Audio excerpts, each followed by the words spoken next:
La derecha madrileña se ha pegado entre ella de lo lindo esta mañana bajo la alfombra roja. Hoy es 2 de mayo, día de celebración de la comunidad en recuerdo del levantamiento del pueblo de Madrid contra los franceses, bueno, los de Napoleón de aquella época.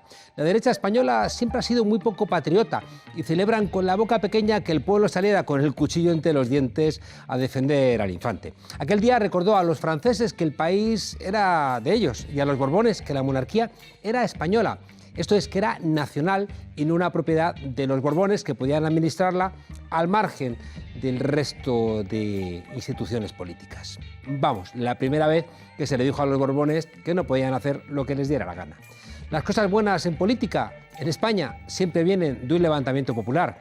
Y de aquello que plasmó el genio de Goya, vino la Constitución de Cádiz de 1812, que decía que los españoles eran buenos y benéficos. Bueno, salvo los que conspiraban contra España en nombre de España. Fue un Borbón, Fernando VII, el que mandó a un ejército extranjero, los 100.000 hijos de San Luis, a que vinieran a España a matar españoles. ¡Ay, cómo son estos constitucionalistas! También está haciendo algo parecido Guaidó en Venezuela, llamando a los marines a que disparen contra los pobres que viven en los cerros, como ya hicieron estos marines cuando bombardearon en Panamá el barrio del Chorrillo en la última invasión. Fue en España la derecha la que trajo a la Legión Cóndor para que bombardease Guernica, a la aviación italiana para que disparara a los que huían por la carretera de Málaga a Almería y a las tropas moras para que, en palabras de Queipo de Llano, que por cierto tiene los restos descansando en la iglesia de la Macarena, ya digo, para que, decía Queipo de Llano, violaran a las mujeres republicanas y supieran, decía desde la radio, lo que era un hombre de verdad. La derecha española es así.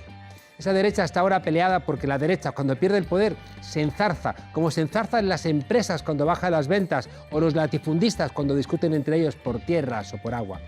Y como les han enseñado desde pequeños que todo lo que alcanza a su vista es de ellos, prenderían fuego al país antes que perder el control de todo lo que creen les pertenece, sea un parlamento, una ciudad, una constitución o el cuerpo de las mujeres. Desgraciadamente cuentan con el apoyo de esa gente pusilánime, es decir, de esa gente falta de ánimo y valor para tomar decisiones o afrontar situaciones comprometidas. Gente que prefiere soñar viendo en las televisiones o en las revistas cómo viven los ricos, antes que atreverse a que los ricos no les roben el fruto de su trabajo. ¿Entendemos por qué es tan importante la televisión para estas democracias desmediadas? Mientras que Pedro Sánchez deja caer que podía gobernar con esa derecha que se hizo la foto de Colón junto con la extrema derecha, las derechas en Madrid se están peleando entre ellas. Pero todo es circunstancial. Las derechas, como el capital, siempre se estabilizan. Sánchez cree que puede repetir la excepcionalidad del gobierno salido de la moción de censura y gobernar con una mayoría menor que lo que suman las 3 derechas. En unas elecciones normales eso no se sostiene, no se puede heredar esta idea de la excepcionalidad. Sánchez se equivoca y si no refuerza su gobierno, lo hará por él, el gran capital. En política no hay huecos. E irán a por cualquier voluntad de izquierda que esté en el horizonte si no hay fuerza parlamentaria. Y las peleas contra la izquierda no son un sainete, Contra la izquierda todo vale. Y cuando vengan, que vendrán, convendría tener un gobierno fuerte con 165 diputados y no uno débil con 123. No es aritmética, es política. Bienvenidas a la frontera, desobedientes.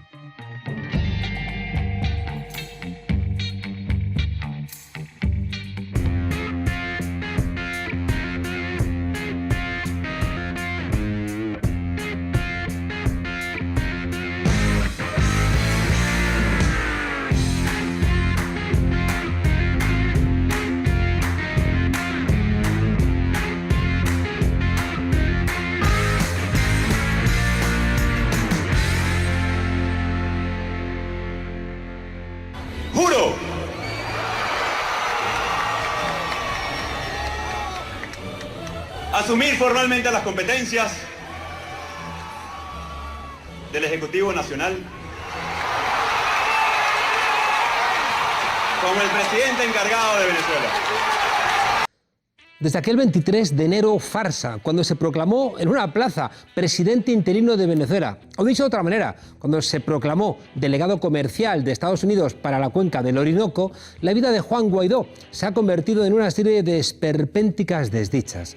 En su afán de hacer realidad sus delirios de grandeza, ha viajado de aquí para allá conspirando con unos, maquinando con otros, dejándose financiar por aquellos, recibiendo siempre órdenes de Mike Pence, buscando esa ayudita del imperio que le lleve al Palacio de Miraflores, aunque sea de la mano de John Elliot, aquel tipo juzgado y condenado por narcotráfico en el Irán Gate. Que los Estados Unidos tengan como deporte nacional invadir los países al sur del Río Grande, para Guaidó es un detalle sin importancia. Servicio Bolivariano de Inteligencia, encapuchados y con chalecos oscuros, capturaron violentamente a Juan Guaidó, presidente de la Asamblea Nacional que se opone al gobierno Maduro. La irregular captura quedó registrada en video gracias al pasajero de un vehículo que se encontraba detrás de la camioneta de Guaidó cuando circulaban por la autopista Caracas-La Guaira. La presión internacional obligó a que lo liberaran una hora después. Vaya sarta de despropósitos. Primero fue aquella detención express en la carretera. Un malentendido y estuvo detenido media hora, pero el Grupo de Lima y la OEA se encargaron de venderlo al mundo como el rapto de las Sabinas o, bueno, el rapto de Helena de Troya que indefectiblemente debía conducir a la guerra. Luego vendría aquella carta a los Reyes Magos, a Mike Pompeo, pidiendo ayuda humanitaria.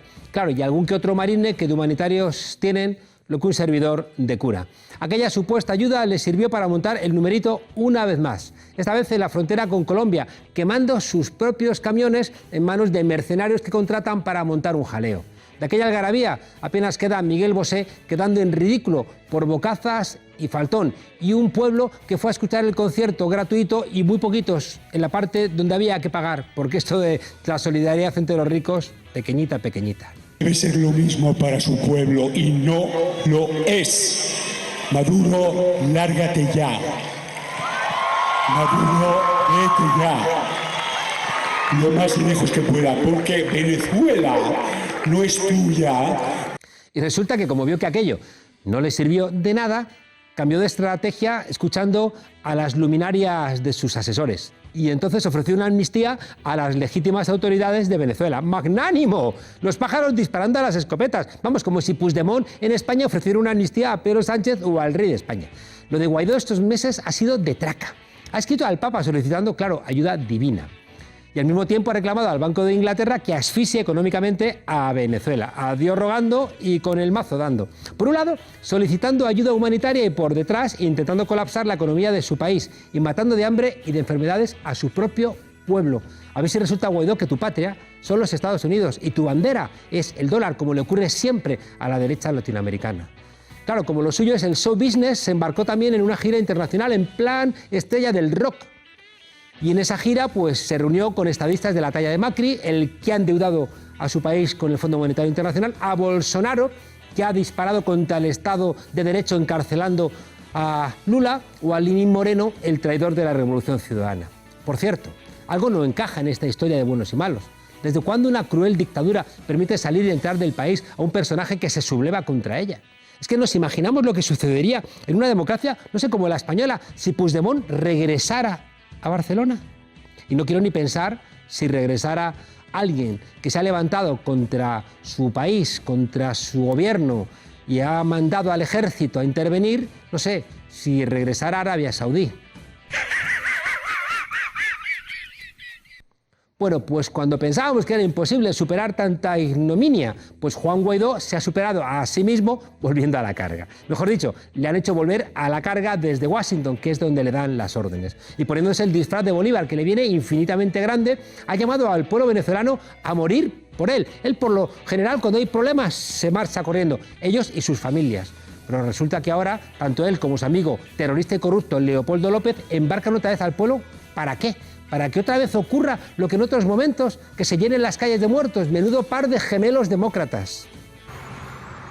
Pueblo de Venezuela, muy buenos días. Como ustedes saben, nuestra lucha ha estado siempre enmarcada en la Constitución, en la lucha no violenta, en trabajar por el prójimo, en salvar vidas, en trabajar por los más vulnerables, en atender a nuestras familias, en construir capacidades en el marco siempre de nuestra Constitución. Pues otro brindis al sol, otro numerito que solo ha servido para provocar más dolor y sufrimiento. De momento, 2 muertos más en las espaldas de estos personajes. Y claro, cuidado, que los que apoyan a esta gente, en algún momento tendrán que darse cuenta de que la gente no está con ellos, que el pueblo de Venezuela solo quiere paz y que el único feliz con esta situación es Donald Trump. Que cuanto más se hable de Venezuela, menos se habla de los problemas que tienen en su país. Vamos, es que ha habido más jaleo el 1 de mayo en París con los chalecos amarillos que en Caracas el otro día, pero a los medios de comunicación esto les da lo mismo. Y Trump, ya digo, Trump feliz, porque cuanto peor mejor, buscando la excusa para invadir Venezuela, porque los emperadores norteamericanos necesitan siempre tener su guerrita para intentar justificar su falta de política para las mayorías. Y por eso asiste Trump complacido viendo cómo Guaidó incendia Venezuela, esperando quedarse algún día con su petróleo. Porque no nos engañemos, Estados Unidos hace guerras para quedarse con el petróleo o con las riquezas de los países. Claro, no olvidemos el papelón que le ha dejado Guaidó y López a España al meterse en su embajada sin existir convenio de extradición. Estamos en manos de irresponsables y de responsables que lo parecen menos porque los medios de comunicación descubren sus vergüenzas. Quo vadis, Juan Guaidó, ¿a dónde vas? ¿Estás dispuesto a sacrificar al pueblo venezolano en la hoguera de tu vanidad y de tu cuenta corriente? Quo vadis. ¡Silencio en las esferas! ¡Párense las errantes estrellas! ¡Muestra el cielo su gloria ante mí! Ahora veo el Olimpo ideal. De su cumbre una luz me da su inspiración. Cual los dioses yo soy inmortal.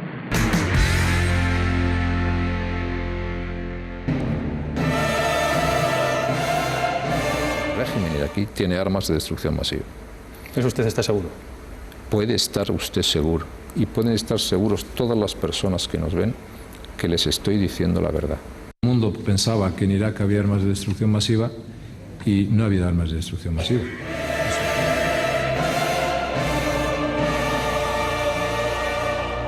Llegado este día y sin que se haya dado paso alguno en esta dirección por parte del régimen de Maduro, el Gobierno de España anuncia que reconoce oficialmente al presidente de la Asamblea de Venezuela, al señor Guaidó Márquez, como presidente encargado de Venezuela. ¡Váyanse al carajo, yanquis de mierda! ¡Que aquí hay un pueblo digno! Pues aunque parezca mentira, en la Europa de los derechos humanos se celebra el golpe de Estado último que ha intentado Guaidó contra el gobierno de Nicolás Maduro. Y Tajani, una persona de Forza Italia muy vinculada en su momento a Berlusconi, celebra ese intento de golpe de Estado. Y los medios de comunicación lo expresan diariamente como un deseo y retransmiten las mentiras para intentar convencer a la ciudadanía de que lo mejor que puede ocurrir en Venezuela es un baño de sangre, aunque después, al mismo tiempo, esos medios de comunicación tienen que informar en los telediarios de las barbaridades que ocurren en Siria. Debiera ser lo normal que la gente convocara al embajador de Venezuela en España para que explicara qué está ocurriendo, pero no está siendo el caso, porque no se trata de saber la verdad, sino de construir una mentira que justifique el expolio de ese país, como ha ocurrido en Afganistán, en Irak, en Siria y en todos los países donde Estados Unidos ha entrado.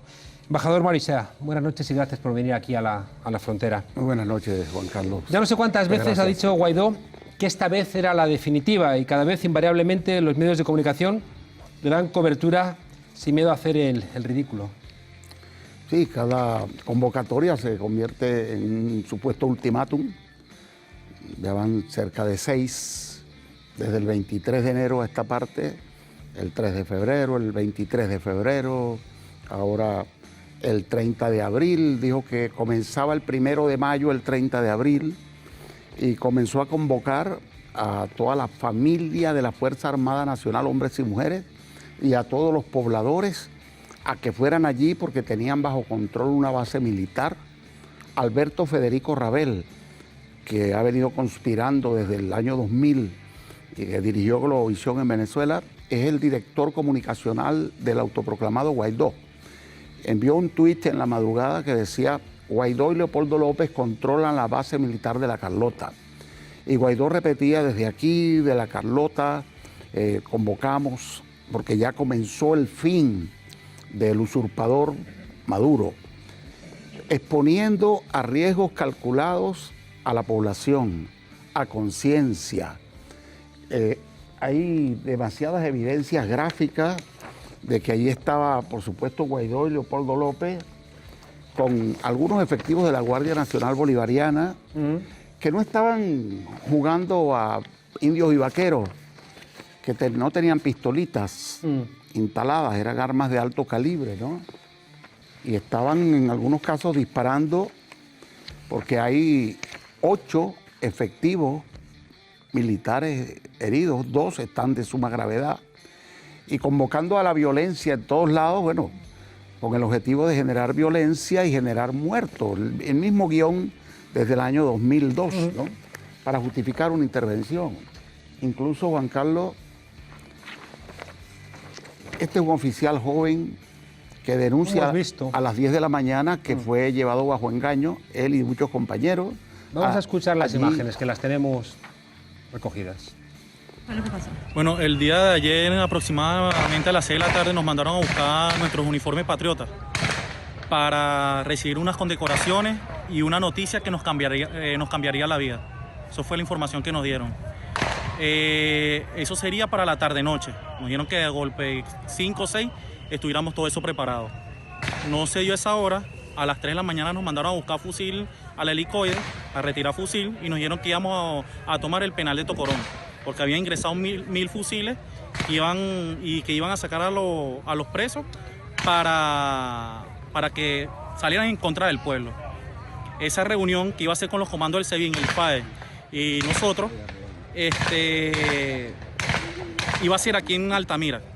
O sea, el punto de salida iba a ser aquí, hacia el penal de Tocorón. Y no fue así. Cuando llegamos aquí, lo que hicieron fue entregarnos brazaletes, mandarnos a trancar la vía, y nos informaron que esto era un golpe de Estado. ¿Y quiénes? ¿Quiénes le mandaron a hacer eso? Ahí se encontraba el comandante Rafael Pablo Soto Manzanares. No, que esto es otro sabotaje de la derecha golpista, que lo que quiere es que nosotros mismos nos enfrentemos.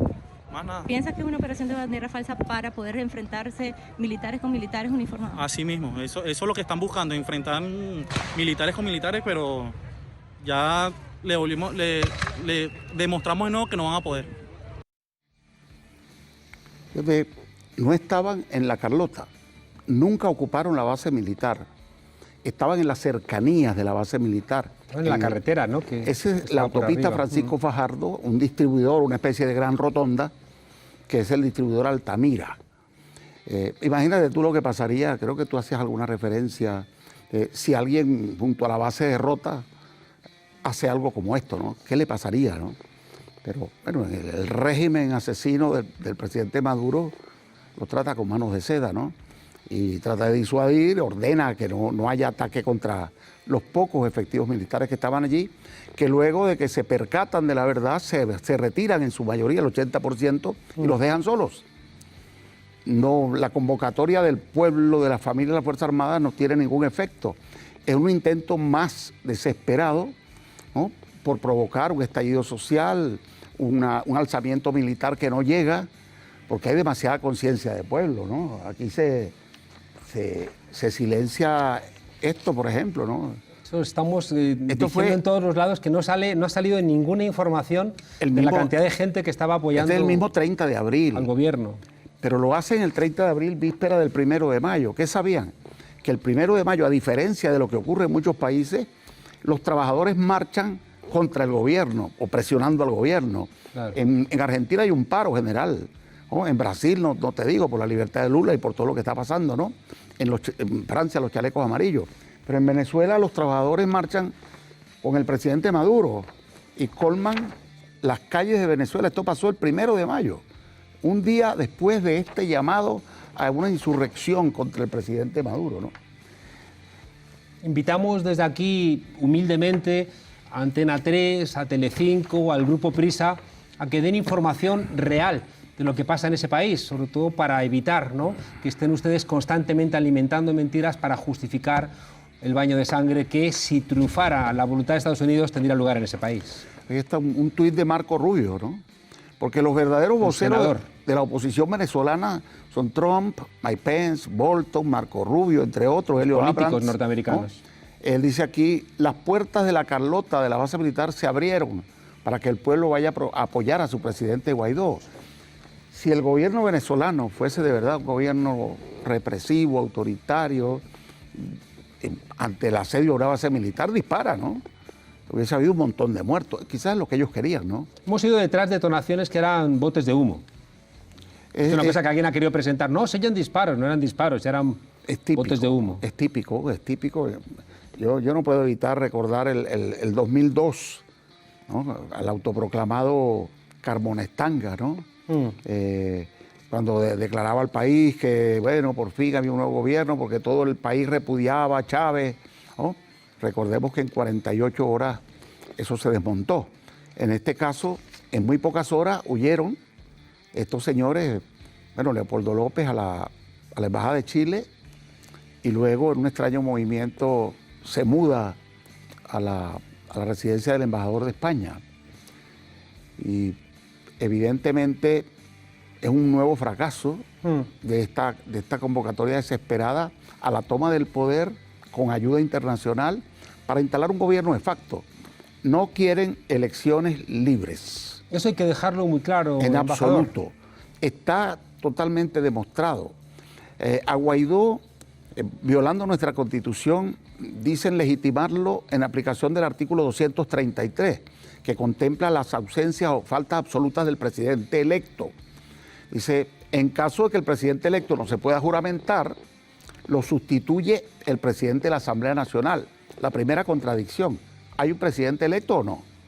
Estaría un presidente electo que no se pudo juramentar, Maduro, porque realmente fue electo. Salvando eso incluso, supongamos que ese atropello al artículo se validara, lo reconocieron por un mes. Yo recuerdo palabras textuales de autoridades españolas, con un horizonte, convocar elecciones en un mes. Tiene más de 3 meses alentando un golpe de Estado y una invasión extranjera. Autoaprobó un estatuto de transición que plantea que habrá elecciones después que el presidente Maduro y todos los chavistas salgan, no le pone plazo, por supuesto, y después agrega en un artículo que si hay impedimentos técnicos, ese plazo se correrá 1 año.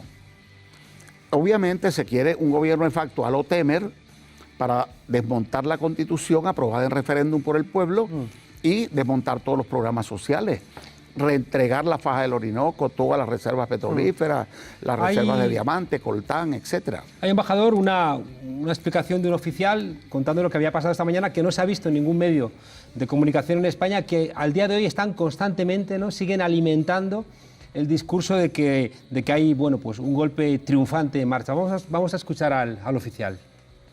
Estamos en la base aérea La Carlota. Justo a las 4 de la madrugada, un pequeño grupo de guardias nacionales identificados con una bandera azul, plegados a la Operación Libertad, abanderada por el autoproclamado Juan Guaidó y por Leopoldo López, que violando la medida de casa por cárcel se apareció aquí en horas de la madrugada. Yo primero que nada quiero desmentir los comentarios que han estado circulando a través de las redes sociales que la base aérea ha sido tomada.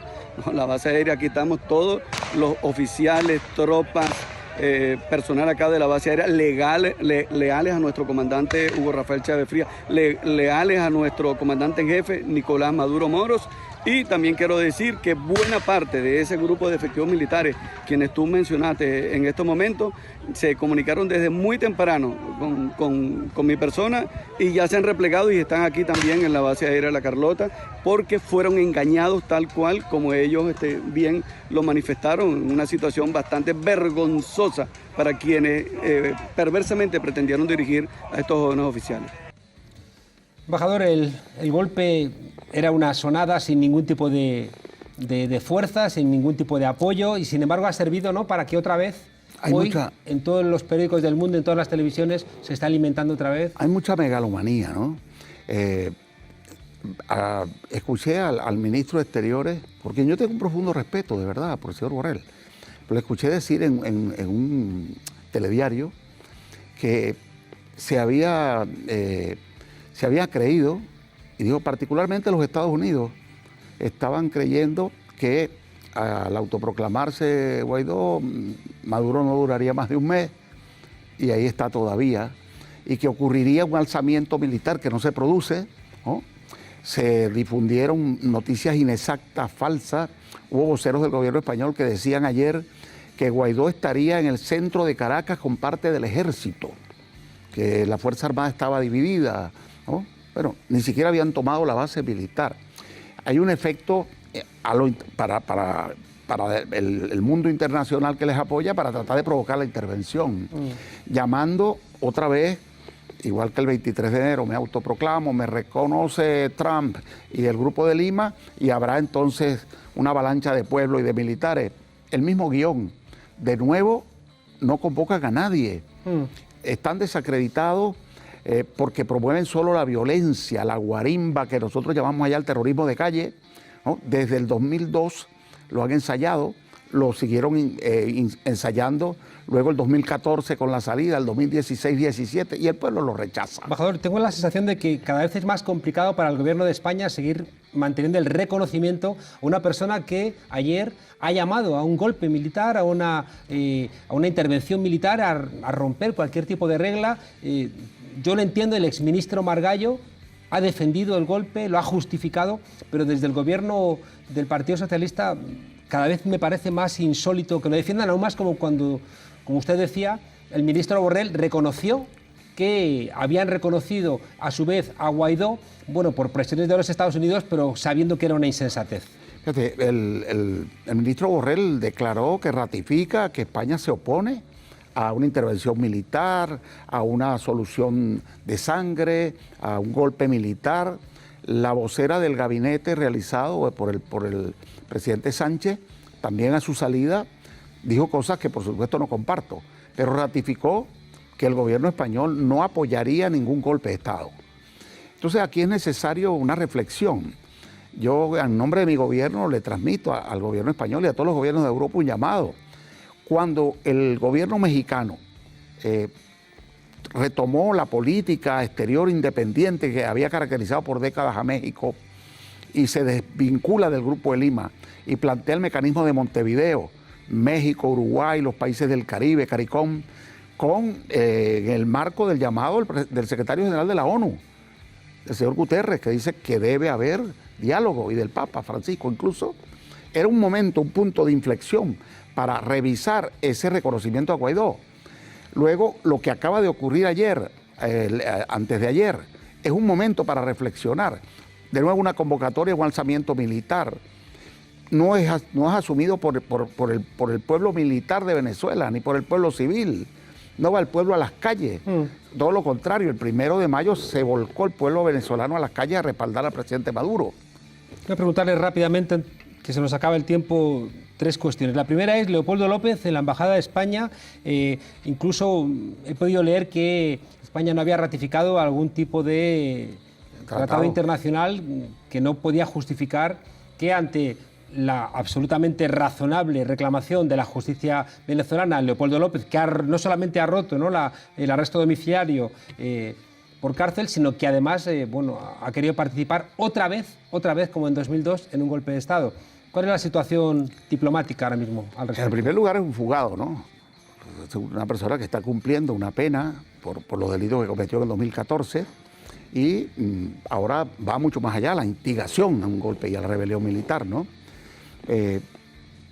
Yo pienso que él va a tratar de provocar, complicar las relaciones diplomáticas entre España y Venezuela, ponerla a máxima tensión. Y eso es parte del guión diseñado desde Washington. No quiero pensar mal, ¿no? A lo mejor podría alguien decir, se piensa en chiquito, que además están pensando simplemente en instrumentalizarlo en clave interna electoral española y europea. Tenemos elecciones municipales y autonómicas y europeas el 26 de mayo, creo, Juan Carlos. De modo que todo eso debe estar allí mezclado, ¿no? Porque es muy... Y el Partido Popular presenta en las listas al padre de Leopoldo López. Entonces, mira estas cosas. Vimos a la señora Cayetana Álvarez de Toledo, que es muy fuerte contra Venezuela siempre, que no tuvo fortuna en su aventura electoral en Cataluña, que no se le ocurre buscarle una explicación al problema electoral que sufrieron, sino que arremete inmediatamente contra Venezuela, ¿no? Quizás es el trapo rojo de distraer siempre, ¿no? Pase lo que pase, no se ocupan de las grandes injusticias, de las crisis humanitarias causadas por los sucesos de Irak, de Siria, de Afganistán, de Libia, en el África saqueada, etcétera, etcétera, sino que buscan un atajo, un burladero, un pote de humo, ¿no? Y nosotros nos cansamos de ser pote de humo. Claro. Y no nos vamos a doblegar, tenemos razón. No es verdad que la comunidad internacional apoya a Guaidó. La ONU tiene 193 países acreditados, 50, 52 dicen que han reconocido a este señor. La mayoría, más de 100, no. ¿Por qué no le entrevistan en otras cadenas, embajador? Bueno, yo tengo aquí como embajador más de 5 años. He ido a TV Española 2 veces. Ha habido pronunciamientos de comunicadores sociales, de líderes sociales reclamando eso, ¿no? La paridad. Hoy fueron a entrevistarme a la embajada unos minutos, lo cual saludé con beneplácito. Y vi en algunos espacios que había voceros plurales en estas noches, un par de programas. Espero que eso continúe, porque de verdad que uno mira los titulares de los grandes diarios y ve el espacio que dedican las televisoras contra Venezuela, a ser víctima de la guerra mediática, la primera víctima, que es la verdad, ¿no? Para despedirnos, embajador, ¿hay planes de diálogo? Porque la situación en Venezuela no parece sostenible, la confrontación alimentada desde fuera, desde dentro. Parece sensato, ¿no?, que los planes de diálogo lleguen a buen puerto y se busque una solución institucional. ¿Cómo están esos diálogos? El presidente ha ratificado, llamado al diálogo. El autoproclamado planteaba que él no creía en diálogos, ¿no? Evidentemente está dirigido por quienes no quieren diálogo.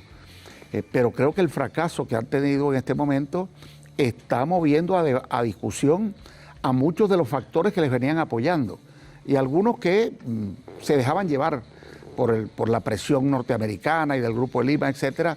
Tienen que estar reflexionando porque es evidente que no hay liderazgo interno. Incluso me siento obligado a saludar la valentía de una periodista de un canal español que estaba narrando los sucesos en Venezuela y se le ocurrió a alguien preguntarle que si en Venezuela había una dictadura y le digo, si me pides mi opinión personal, te digo que no hay dictadura. Se lo preguntó una periodista de extrema derecha. Y entonces le dice, bueno, con bastante poco compromiso yo no soy con el analista Estado de política, Derecho. soy periodista. Lo que veo no es una dictadura. Claro. Embajador, los que conocemos Venezuela y América Latina, lamentamos profundamente que nuestro país, que España, no esté colaborando al diálogo, salvo con la figura del presidente Zapatero, pero el gobierno actual de Pedro Sánchez no parece que esté ayudando mucho. Incluso no hay algunos espacios de los sectores progresistas. No, ojalá que se no reflexione, porque si nos quieren ayudar de verdad deberían pedir que nos levanten el bloqueo y las sanciones y que promuevan, que faciliten el diálogo. Pues no parece un llamado demasiado radical, levantar un diálogo para que el pueblo pueda comer, para que haya medicinas, para que haya una estabilidad económica y diálogo para que llegue a un acuerdo. Embajador, aquí en la frontera tiene usted siempre un espacio para poder expresar la voz del pueblo venezolano. Muchas gracias. Muchas gracias, Juan Carlos. Mucha suerte. Lolo, sácanos de ese círculo infernal. A mí no me lo llames, a mí no me lo llames, a mí no me lo llames, a mí no me lo llames. Derechita cobarde, derechita cobarde, derechita cobarde, derechita cobarde. A mí no me, a mí no me, a mí no me, a mí no me. Derechita cobarde, derechita cobarde, derechita cobarde, derechita cobarde.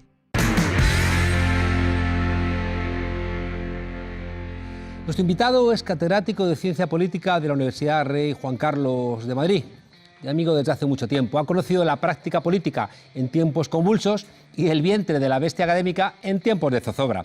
Dirige el Observatorio de Buena Gobernanza de la universidad, pero su rector nunca hizo mucho caso a sus consejos.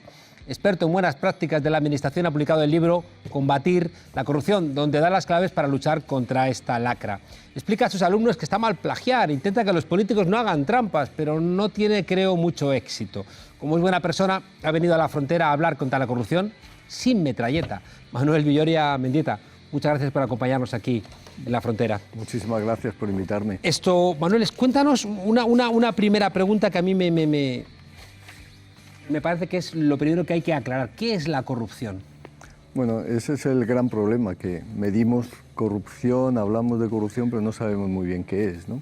En principio tenemos una definición que parece que funciona muy bien, que dice abuso de poder para beneficio privado, directo o indirecto. Ajá. Pero luego en la práctica esto es mucho más complejo, ¿no? Y al final, cuando preguntas a la gente qué es corrupto, te van diciendo cosas como incumplir el programa electoral, no pagar bien, que los políticos no paguen sus impuestos, cosas que no cuadran con esta definición tan técnica, ¿no?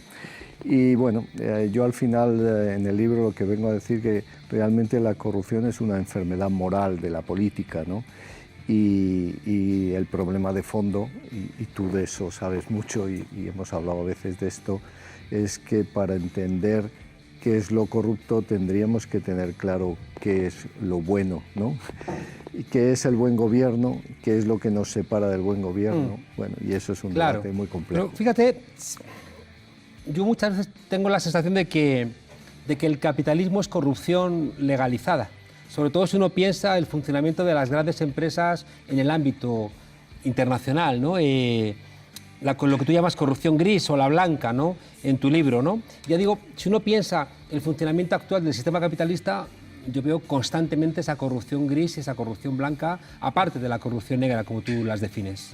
Yo creo que, claro, si uno considera que el buen gobierno es un gobierno neoliberal, pues claro, es muy difícil en ese caso dejar claro qué es lo corrupto, porque Huntington decía aquello de que la corrupción era grasa en el sistema. Cuando hay mucha burocracia y mucho gobierno, hay que meter grasa en el sistema, entonces no es mala la corrupción. Lubricante del sistema. Y hay que meter lubricante, hay aceite, es el aceite que permite que el sistema funcione. Claro, eso es porque tienes detrás una idea de que el ser humano es un homo economicus, que lo que busca es el bienestar económico y sobre todo lo que sería la preferencia por sus intereses, sobre todo materiales, y en consecuencia todos somos corruptos, naturalmente. ¿Cómo luchar contra la corrupción? Pues claro, desde esta perspectiva se lucha contra la corrupción sobre todo limitando gobierno. Cuanto menos gobierno haya, menos corrupción habrá. Pero claro, luego esto tiene... Yo recuerdo que en Alemania en un momento dado podían las empresas desgravarse las mordidas que se gastaban en corrupción, ¿no? Era como... Sí. Claro, es que el sistema a nivel internacional, pues efectivamente muchas veces lo que requieren las empresas es que les dejen campo libre. Lo que pasa es que ellos mismos se dan cuenta que si empiezan a actuar todos así, el resultado final que es que los precios se disparan, que la corrupción se dispara en los países más pobres, que se generan unas élites extractivas en esos países que impiden a la ciudadanía de ese país poder vivir dignamente. Y entonces empieza esa reacción, necesitamos crear valor social, responsabilidad social para las empresas, toda esta dinámica un tanto diferente, y se prohíbe lógicamente las deducciones. Se prohíbe que haya deducciones por sobornos en el extranjero. Déjame una línea más allá de todo esto. Claro, en un capitalismo financiero donde muchas empresas invierten los fondos, ¿no?, de accionistas anónimos que quieren resultados cada trimestre, esas empresas que se ven obligadas, ¿no?, a obtener beneficios inmediatos, parece que, igual que en el deporte, es prácticamente imposible que no batas récords si no vas dopado. Me resulta muy difícil pensar cómo puedes batir récords de beneficios en el sistema capitalista si no vas dopado con la corrupción, y por tanto coincidiría una vez más que es el lubricante del sistema en esta lógica de un capitalismo financiero desbocado, sin frenos y sin ningún tipo de tasa. Claro, el tema es cómo controlar esto, y ahí es donde nos encontramos con enormes dificultades. El fundamental problema desde la perspectiva global tiene bastante que ver con la financiación de las campañas electorales, ¿no? Cuando hablamos de corrupción, yo siempre recuerdo esta historia, ¿no?, que es la anulación de la ley Glass-Steagall en Estados Unidos, ¿no? La ley venía del New Deal. Claro, venía del New Deal, intentaba evitar que se mezclara el negocio comercial con el negocio financiero de los bancos, y dio sus resultados, pero la presión del lobby bancario en Estados Unidos llevó a que en la fase final de Clinton se anulara Clinton, claro, el que la anuló. Se anula la ley, Partido claro. Demócrata. Se anula la ley y al final vuelven a mezclar las dos cosas. Pero la gran cuestión es por qué se anula esa ley. Y el señor Ed Jekyll, que creo que se llamaba así, el presidente del lobby bancario de los Estados Unidos, dijo: la anulación de la ley Glass-Steagall es el ejercicio de lobby más exitoso y caro de la historia. Habían conseguido, gracias a las donaciones al número de congresistas suficientes, que se anulara la ley. Entonces, claro, cuanto más dinero metes en las campañas, más consigues tus objetivos, y es mucho más rentable comprar una ley que pagar un soborno, ¿no? Terminas de una manera el libro que a mí no me ha convencido. Dices: en estos tiempos de populismo y emocionalidad política exacerbada, a menudo se escuchan proclamas políticas en las que se promete acabar con la corrupción, meter en la cárcel a todos los corruptos y recuperar el dinero robado. Podría considerarse un noble deseo si no fuera porque quienes lanzan estas promesas son a menudo los más corruptos o al menos los más cínicos. Es el programa de Unidas Podemos. Bueno, yo creo que en el caso de Unidas Podemos lo